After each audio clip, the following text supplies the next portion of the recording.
নবমীর দিনটা দুর্গাপুজোর সময় ভীষণ একটা ইম্পর্টেন্ট দিন। আমরা অনেক কিছু অ্যাট্রাক্ট করতে পারি এই দিন। তাই নবমীর দিনে আমি তোমাদেরকে একাধিক টোটকা দেব এবং আমি চাইবো যে তোমরা প্রত্যেকটা করো। যদি কোনো কারণে করতে না পারো, কোনো কারণে, তাহলে তো মন্ত্র আমি বলেই দিয়েছি অষ্টমীর টোটকাতে, তোমরা দেখতেই পাবে। কিন্তু সম্ভব হলে এটা করে দেখো। নবমীর দিনকে অবশ্যই তোমরা, নবমীর যে হোম হয় সেই ছাইটা এনে একটা ছোট্ট মাটির পাত্রে ঠাকুর ঘরে রেখে দাও। এটা বাড়িতে ভীষণ শুভ ফল দেয়, বাস্তুদোষ কাটাতে সাহায্য করে।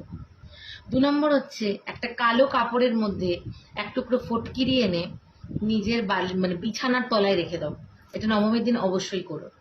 এছাড়া একটা নমুখী রুদ্রাক্ষ যদি জোগাড় করতে পারো দশকর্মার দোকান থেকে কিনে, তোমরা ওটা মা দুর্গার পায়ে ছুঁয়ে ওটা নিজের শরীরে ধারণ করতে পারো। বিভিন্ন রোগ ব্যাধি থেকে তোমরা বেরোতে পারবে।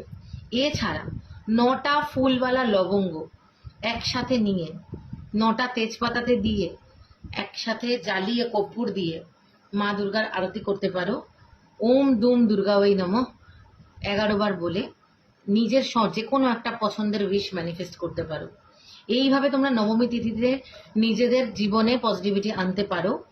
এবং আমি তার মধ্যে যে ওই ঘটের ছাই, যজ্ঞের ছাই ঘটে রাখতে বললাম, আর ওই ফটকিরি যেটা কালো কাপড়ে মুড়ে নিজের বিছানা তলায় রাখতে বললাম, এটা অবশ্যই করো। এটা একটা মোক্ষম রেমেডি। এটা করলে তোমাদের জীবনে যাদের কুপ্রভাব, কালো নজর বা কেউ কোনো ক্ষতি করার চেষ্টা করছে, সেই সব বিফল হয়ে যাবে। তার সাথে যদি 9টা তেজপাতা, 9টা লবঙ্গকে 9টা কর্পূর দিয়ে একসাথে পোড়াতে পারো, ঘরে যদি এক্সিস্টিং কোনো কুনজর বা কালো কোনো প্রভাব থাকে সেটা পুরোপুরি কেটে যাবে। এটা করে দেখো, তোমাদের কেমন লাগে জানিও। আর অবশ্যই আমার ভিডিওটা যদি ভালো লাগে তাহলে ওম নমঃ শিবায় কমেন্ট করো। সবাই ভালো থেকো।